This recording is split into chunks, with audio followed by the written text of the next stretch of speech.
오늘도 하나님 말씀 앞에 서게 되어 여러분 모두 주의 이름으로 축복합니다. 성경 말씀은 호세아 14장, 13장 4절 말씀 보도록 하겠습니다. 그러나 애굽 땅에 있을 때부터 나는 내 하나님 여호와라. 나 밖에 네가 다른 신을 알지 말 것이라. 나 외에는 구원자가 없느니라. 아멘. 오늘은 또 죄, 심판, 구원이란 주제로 말씀을 같이 나누도록 하겠습니다. 선지자들은 하나님의 백성들이 하나님 앞에서 올바로 살지 못한 것들에 대하여서 그들을 권면하고 때로는 책망하고 또 하나님의 심판을 말하면서 그들이 돌아오도록 이야기합니다. 그래서 선지자들의 모든 메시지에는 돌아오라 라고 하는 것이 들어있어요. 그래서 돌아오는 그 말씀을 듣는 자들은 살 것이고 그렇지 않은 자들은 징계와 심판을 받게 된다라고 하는 기본적인 맥락을 가지고 있습니다. 하나님은 이스라엘의 죄를 기억하시는데 이스라엘은 하나님을 잊어버렸다라고 하는 것이 문제의 그 핵심입니다. 하나님을 잊어버리고 살아가는 사람들, 왜 그래요? 하나님이 보이지 않기 때문에 우리의 가정에 살면서 자녀들이 떠나 있고 또 혼자 있고 사람들을 주로 생각하지 않으면, 사진을 보지 않으면, 목소리를 듣지 않고 전화를 하지 않으면 잊어버리고 살 때가 많은 것처럼 우리에게 보이지 않는 하나님을 믿는다는 것이 그만큼 쉬운 일이 아닙니다. 그러므로 우리는 아침에 일어나서 하나님께 감사 찬송하고 저녁에도 주의 인자하심, 그 성실하심을 노래하고 하는 것, 그것은 말씀을 기억함으로 우리가 하나님 앞에 나가는 길이에요. 그래서 주의 말씀을 항상 옆에 두고 평생 읽어서 여호와 경외하기를 배우라 라고 하는 신명기의 메시지는 우리에게 너무 중요한 것이고, 또 쉐마 이스라엘에서 말한 것처럼 너는 하나님의 사랑을 마음에 새겨서 부지런히 가르치며 길을 행할 때든지 집에 있을 때든지 앉았을 때든지 누웠을 때든지 심지어는 손에 이마에 또 문 앞에 붙여서 하나님을 기억하라 라고 하는 것을 우리에게 그만큼 보이지 않는 하나님을 믿는 것이 우리의 마음에서 떠나면, 생각에서 떠나면 쉽지 않기 때문에 그래요. 오늘 우리에게 이와 같이 하나님은 우리가 하나님을 잊어버릴 때 우리는 죄 가운데 빠지게 됩니다. 13장에서 오늘 말하게 될 것은 그들이 똑같은 죄들을 반복하여 사는다. 12장에서 우리가 보았던 내용은 그들이 마음에 허파에 바람이 들었다고 했어요. 그래서 바람을 먹으며 동풍을 따라간다고 했습니다. 아라비아 광야에서부터 불어오는 그 동풍, 그 동풍은 뜨거운 감신이라고 하는 열대 바람인데 그 바람이 지나가면 모든 곡식들이 다 말라 죽습니다. 바다로 들어가게 되면 돌풍을 일으키게 되고, 그런데 이스라엘 사람들이, 에브라임 이 사람들이 바로 바람을 먹으며 동풍을 따라가니까 그 동풍을 따라가는 결과는 인생의 파멸이라는 것밖에 남는 것이 없어요. 그렇지만 하나님이 그들을 보시면서 마음에 사랑이 계속적으로 있어서 심판당하는 것을 두고 보지 못하시며 그 사랑이 일어서 그들을 다시 돌이키신다라고 하는 메시지로 우리에게 계속 다가오고 있습니다. 오늘 주의 말씀을 마음에 새기지 않으면, 기억하지 않으면 신앙생활 금방 무너집니다. 그래서 아무리 믿음이 좋은 사람이라도, 저도 주일에 예배를 드리지 않고 한 2주 말씀을 안 듣고 하면 금방 믿음이 식어지게 돼요. 내가 주일을 지키는 것 같지만 주일이 내 믿음을 지켜주고 있다는 사실을 꼭 기억해야 됩니다. 이스라엘의 죄를 보니까 1절에 말하기를 에브라임이 말을 하면 사람들이 떨었도다. 에브라임은 북이스라엘 10지파 중에서 가장 으뜸되는 장자지파로 그렇게 부름을 입었어요. 그렇게 장자지파, 영향력이 많은 여호수아도 에브라임, 이와 같이 에브라임이 말하면 사람들이 떨었도다. 그가 이스라엘 중에서 자기를 높이더니 바알로 말미암아 범죄함으로 망하였거늘. 자, 가장 큰 지파, 가장 유력한 지파가 뭘 하는가? 믿음의 본을 보여야 되는데 우상을 섬기고 죄 짓는 데 앞장섰다라고 하는 거예요.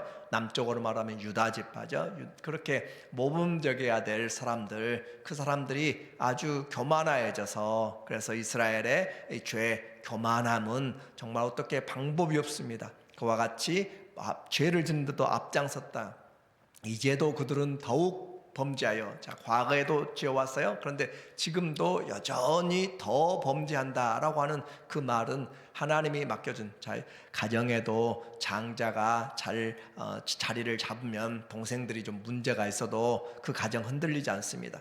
그러나 장자가 흔들리게 되면 모든 것이 다 흔들리게 되는 것이에요. 또 그 장자뿐만 아니라 가정의 가장 영적인 위치죠. 교회도 마찬가지고 나라도 마찬가지. 어떤 대통령이 되느냐에 따라서 정책이 얼마나 많이 바꿔지는지 여러분 지금 보고 계시잖아요. 그런 것처럼 그와 같이 책임을 줬는데 그 책임을 잘 감당하면 선한 일에 쓰임받는 것이고, 그렇지 못하면 악한 일에 도구로 쓰임받을 뿐이다 라고 하는 거죠. 그들은 더욱 범죄하여 그 은으로 자기를 위하여 우상을 부어 만들되, 하나님이 준 은금의 많은 재물들을 가지고 자기들을 위하여서 그렇게 하게 되는 것. 과거에 사마리아에 또 베델에 그들이 그 단에까지 그렇게 금송아지를 섬기고 그랬는데, 거기까지도 가는 것이 힘들면 이제 돈 있는 사람들은 자기들을 위해서 자기만의 그런 금송아지를 만들어서 집에다 놓고 섬기는 그런 일들이죠. 그래서 자기의 정교함을 따라 우상을 만들었으며 그것은 다 은장색이 만든 것이오늘 그들은 그것에 대하여 말하기를 제사를 드리는 자는 송아지와 입을 맞출 것이라 하도다. 그렇게 해서 제사를 지내고 그들이 그들 앞에서 입을 맞추라라고 하는 거죠. 죽은 신, 장인이 만든 신에게 살아있는 자녀를 바치고, 그리고 금송아지에 입을 맞춘다, 그런 내용이에요. 그래서 자녀들을 가져다 인신번제로 하고 그 송아지가 우리 복을 줄 것 같아서 입을 맞추고, 또 재물을 가져다 놓고 그 송아지에게 입을 맞추고 하는 것들, 그것들은 하나님의 말씀을 잊어버리고 교만하여서 하나님을 대적하는 것입니다. 5절에 보니까 말하기를 내가 광야 마른 땅에서 너를 알았거늘, 그 광야 마른 땅, 아무것도 나지 않는 생존하기가 힘든 그 땅에서도 하나님이 지금 그들을 이끌어냈다는 거죠. 그들이 먹여준 대로 배가 불렀고 자기들 힘으로는 살아갈 수 없는 세상에서 하나님이 반석에서 물을 주시고, 또 하나님이 메추라기를, 또 하나님께서 만나를 내려주시고 하나님이 때를 따라 도와주신 은혜로 배불렀고 배가 부르니 그들의 마음이 교만하여 이로 말미암아 나를 잊었느니라. 하나님을 잊어버린 것, 신앙생활에서 하나님을 잊어버린 것. 그래서 바울은 그 하나님을 잊어버리지 않도록 하기 위해서 푯대를 향하여서 눈을 아주 앞에다가 그 위에서 부르심의 당 그리스도를 향하여서 푯대를 향하여서 시선을 아주 픽스했다고 그랬어요. 고정하고 하나님께 나간다. 오늘의 삶 하루를 살아가면서 그리스도가 마음에 붙잡히지 않고 말씀이 내 안에서 기억되지 않으면 우리는 헛된 바람을 먹고 살아가는 것과 같습니다. 그래서 하나님이 배부르게 오늘 내가 안전하게 생활하게 하는 것들을 다 잊어버리고 마음이 교만해서 내가 이 정도 했으니까 라고 생각하고 있을 수가 있어요. 하나님을 잊어버리면 자신이 높아지게 됩니다. 그렇게 높아진 인생은 결국 하나님의 심판대 앞에서, 하나님의 평가 앞에서 어떤 인생이 되는가? 가짜 인생이 되게 돼요. 헛된 인생이 되게 돼요. 3절에 말하기를 이러므로 그들은 아침 구름 같으며, 아침 구름이 있다가 해가 뜨면 사라져버리는, 쉬 사라지는 이슬 같으며, 이슬이 사라지는 것처럼 타장 우리 쪽에서 시애틀이나 이런 지역에서 구름 하루 종일 끼어 있는 그런 것을 생각하지 말고 이스라엘에 살고 있는 광야에서 그걸 생각해 보면 해가 뜨지 않는 날이 거의 없습니다. 그러니까 그들이 이슬이 있어도 해가 뜨면 사라져버리는 그런 열대요 뜨거운 나라죠. 그래서 타작마당에서 광풍에 날리는 쭉정이 같으며 굴뚝에서 나가는 연기 같으리라. 자, 인생 배가 불러서 자기가 잘 살고 그렇게 편안하다, 여기가 내가 이루어놓은 것들이다 라고 그렇게 생각할지 모르고, 농사를 짓고 풍성해서 창고도 더 짓고 그렇게 이제 내 영혼아 즐기자 라고 했을지 모르지만, 그 인생을 하나님이 보실 때 아침 구름같이 있다가 사라져버리고, 이슬처럼 있다 사라져버리고, 쭉정이같이 바람만 불면 날아가 버리는 그런 것이고, 그 굴뚝에서 연기가 올라오지만 조금만 있으면 바람 때문에 흩어져서 형체도 사라져버리는 그런 연기 같은 인생이다라고 하는 거죠. 그러나 애굽 땅에 있을 때부터 나는 내 하나님 여호와라, 나밖에 네가 다른 신을 알지 말 것이라, 나 외에는 구원자가 없으리라 라고 그렇게 하나님은 말씀하시면서 우리에게 말하기를, 어떤 어려움 속에서도 내가 인생이 지금 하나님을 기억하고 있는가. 그래서 선지자는 돌아오라, 하나님께 돌아오라, 하나님을 잊어버리지 말라, 내 인생에서 하나님을, 매일의 삶에서 하나님을 주인으로, 왕으로, 그리스도로 바라보고 살라라고 하는 것이에요. 그래서 나밖에는 다른 신이 없는데 우리는 하나님 외에 다른 것들을 하루를 얼마나 잘 살아가는지, 그래서 그와 같은 일에서 하나님을 잊어버리지 않도록, 하나님이 잊어버리게 만드는 것들이 우상이고 우리의 마음을 빼앗기는 것이고 마음이 나누어지는 것이에요. 내 인생은 구름 같은 것인지 아침 이슬처럼, 아니면 굴뚝에서 나오는 연기처럼 있다가 사라져버리는 그런 헛된 인생인지 우리가 잘 생각해야 하나님 앞에서 기억되는 인생을 살 수가 있습니다. 이제 우상, 교만한 것, 또 우상을, 하나님 대신에 우상을 섬기고 그들의 삶이 거짓과 불의 가운데 세워진 것은 반드시 심판을 받는다라고 이야기했어요. 하나님이 심판하면 아무도 막을 수가 없습니다. 하나님의 여기서 말하는 인생, 헛된 인생 네 가지나 이야기했죠. 아침 구름, 이슬, 쭉정이, 연기라고 이야기했는데, 하나님이 공격할 때, 심판할 때 어떤 모습으로 또 비유로 말씀하시는가 보니까 7절에 말하기를, 그러므로 내가 그들에게 사자 같고, 동물의 왕이라고 표현하는 사자가 붙잡으면 아무도 빼앗아가지 못하잖아요. 표범이나 하이에나도 잡아서 사냥하다가 사자가 오게 되면 도망을 가게 되는데, 그와 같이 사자가 움켜잡고 있으면 아무도 빼앗지 못하고, 길가에서 기다리는 표범 같으나, 표범은 아주 잽싸게 사냥하는 최고의 속력을 가지고 그런 사냥을 놓치지 않는 그런 표범. 또 내가 새끼 잃은 곰같이 그들을 만나, 곰은 또 사자나 호랑이와도 자주 마주치면은 싸울 정도인데, 새끼를 잃은 암곰은 물불을 가리지 않는 그런 모습을 우리에게 보여주고 있어요.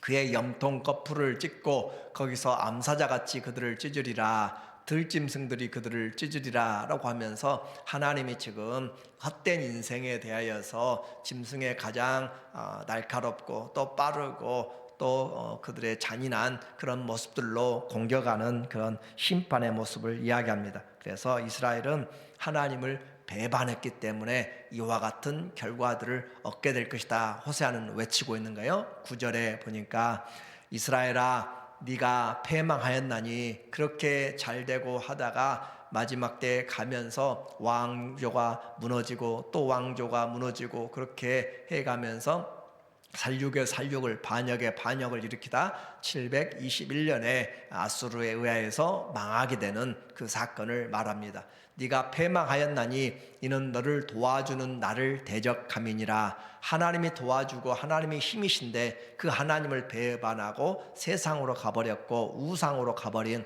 하나님을 대적한 인생은 결코 세상에서 승리하지 못합니다. 승리하게 보이는 것 같아도 하나님 눈에는 어떻게 보여요? 아침 이슬 같고 또 흩어지는 연기 같고 쭉정이 같고, 그렇게 아침에 있다 사라지는, 잠시 있다 사라지는 구름 같다라고 하는 헛된 인생이다라고 하는 것이죠. 에브라임의 불의가 봉함되었고 그 죄가 저장되었나니, 자, 하나님 앞에 그들이 기억되었어요. 어떻게요? 선한 삶이 아니라 그들의 불의가 그대로 통째 블랙박스처럼 남아있는 것이고, 그들의 죄가 그렇게 저장되어 있어서 이 시대에는 많은 사람들이 전화로 또 컴퓨터로 죄들을 행하고 또 다 지우고 하지만, 또 포렌식이라고 하는 것을 통하여서 그것을 다시 다 살리고 그러잖아요. 그러나 하나님은 온 우주가 다 하나님의 레코드고 하나님이 보시고, 그렇게 뿐만 아니라 자기 자신이 하나님 앞에 죄를 직고하게 되는 것이기 때문에 결코 하나님 앞에서 그냥 우리의 한 것들을 잊어버릴 수 없다. 회개하지 않으면 그 죄를 심은 대로 거두게 됩니다. 언약을 주시고 이루어 주시는 그 하나님을 향해서 대적하였고, 그래서 하나님은 인생의 죄를 결코 방관하지 않고 기억하신다.